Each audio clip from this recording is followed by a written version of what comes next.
Alright, so I have the iPhone 16 Pro Max since the launch day, and I've been using this since almost 3 days now. And I see there's a lot of buzz, there's a lot of talk about how the new iPhone is not very different from the last generation, which is the 15 series, the 15 Pro Max. I'm here to tell you all the differences and also whether you should upgrade from the iPhone 15 to the 16. So let's go. Now, if you're upgrading from the iPhone 15 Pro Max to the 16 Pro Max, the first visible difference that you are going to notice is going to be the size of the screen. Even though on paper, the improvement in the screen size is not very big, but trust me, when you start using this phone, like I've been using this phone only since 3 days, as I said earlier, but the moment I picked up my iPhone 15 Pro Max, it really feels as if the screen is small, and also the bezels look so thin on the new one. The iPhone 15 Pro Max never had big bezels, but after using the 16 Pro Max only for a couple of days, immediately the iPhone 15 Pro Max feels slightly outdated. So if you're coming from the last generation iPhone, the screen size and the bezel difference is something that you will definitely notice. Also, the display brightness might not have increased, but the ability of this display to dim at night has definitely improved. So this display dims down to 1 nit, which is very dim. So if you use your phone a lot at night, this is going to be very easy on your eyes. And again, this is a very noticeable difference as compared to the older phone.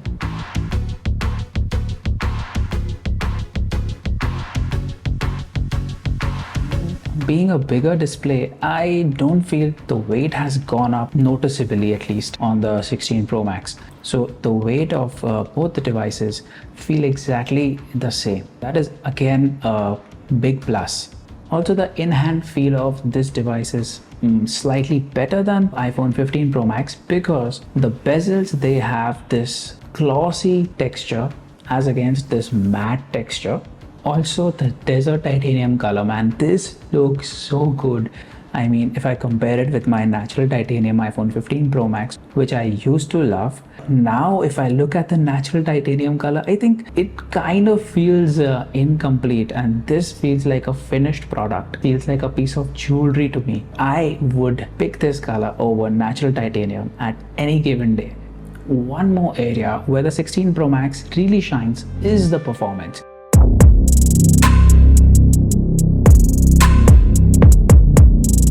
So if you game a lot, let's say if you game for about half an hour on the iPhone 15 Pro Max at higher brightness levels, your display is definitely going to dim and the phone is going to get hot.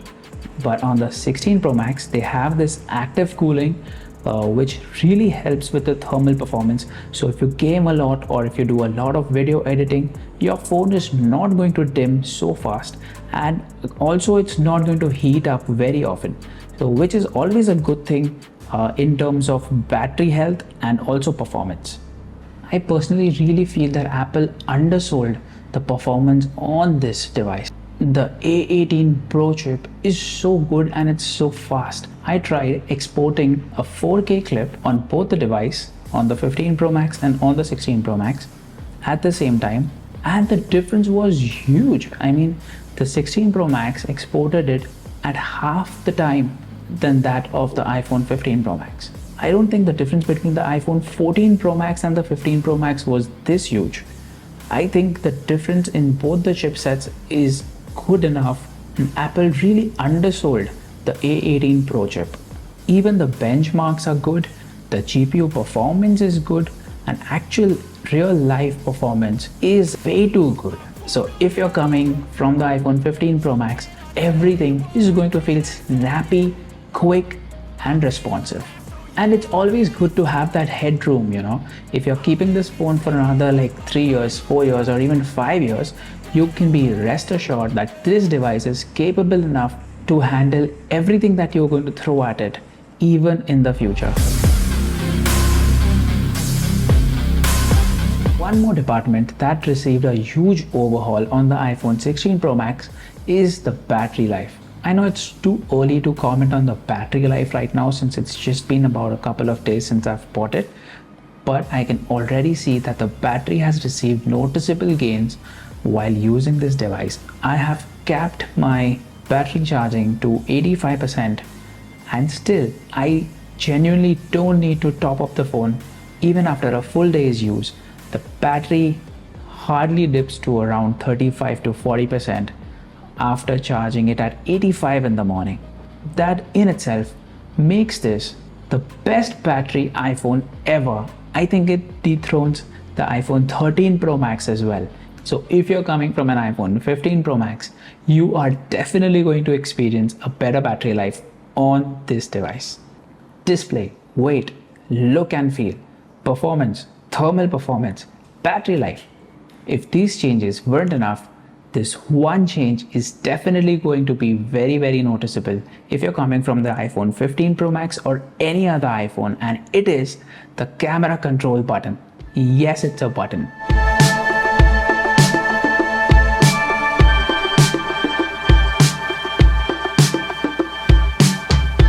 The camera control is very useful and I get one free space at the bottom of the lock screen if I'm using this button. So I can change this icon from camera to some other app or to some other action, which is really handy. I have a full dedicated video on the camera control button, which you can check out somewhere here. So I'll give you a glimpse of it. Pressing and holding it opens the camera. Light press opens your zoom controls. If you give it a swipe, it goes to 2x, and one more swipe takes it to 5x.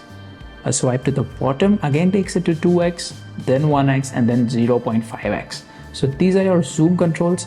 If you double tap it, you open more controls. You can control your depth, you can control your exposure, you can control your cameras, you can control your styles. So it is very intuitive, and this actually feels very un-Apple like. You know, Apple really loves to keep things simple and very much straightforward. This button has so many features that this really feels like a non-Apple move to me, but nevertheless it's very useful, and if you are a pro, you're going to love this button. Additionally, Apple says there's one more feature, which is light press to focus, which is going to get released in the future, so we'll take a look at that as well. But overall, this button is really nice. And it's not just this button, even the camera has one more trick which is very useful as compared to the iPhone 15 Pro Max, which is photographic style. On the right we have the iPhone 16 Pro Max, and on the left we have the iPhone 15 Pro Max. Let's launch cameras on both the phones. On the 16 Pro Max, I can just tap on this. Let's take a picture. Photographic styles takes this photograph to a whole new level. So let me show you what I mean. When I tap on settings, here I have this edit option. I only have these old options for editing. But on the 16 Pro Max, I can choose from all of these presets, and these are just like LUTs. So they get applied on your photo and they're not baked in. You can change it even after taking a photo or even before taking a picture. So let's say I like this style, I can tweak it to my heart's content by tapping on this and by changing the tone, the color, the palette, everything. So you have this fine control on all your pictures. This feature is also there while clicking a picture. So when I tap on this, I can double tap. And now here I have this styles button and I have the tone mapping as well. Say if I want to check out tone mapping, I can adjust the tone of my picture. And I can also select styles like standard, gold, rose gold, cool rose. There are so many styles, and again these styles are not baked into the image. So if you want to change these after the picture is taken, you can do that, and I can make changes before clicking the picture as well.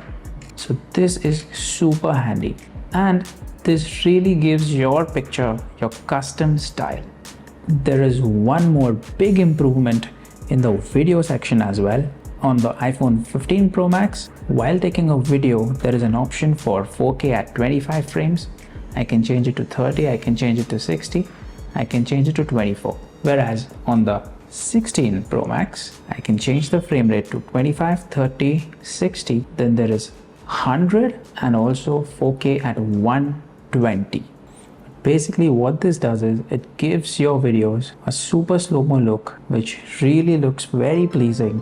You can adjust the part of the slow motion after taking the video as well, and if you don't want it, you can directly play the entire video at normal speed. This is wild, and not even professional level cameras have this feature. So there you have it. All these small but meaningful changes makes this a worthy upgrade. I personally do not endorse upgrading your phone every year because to a normal user or to a light user, these changes might not make sense. But to call this upgrade iterative or boring is going to be a foolish statement.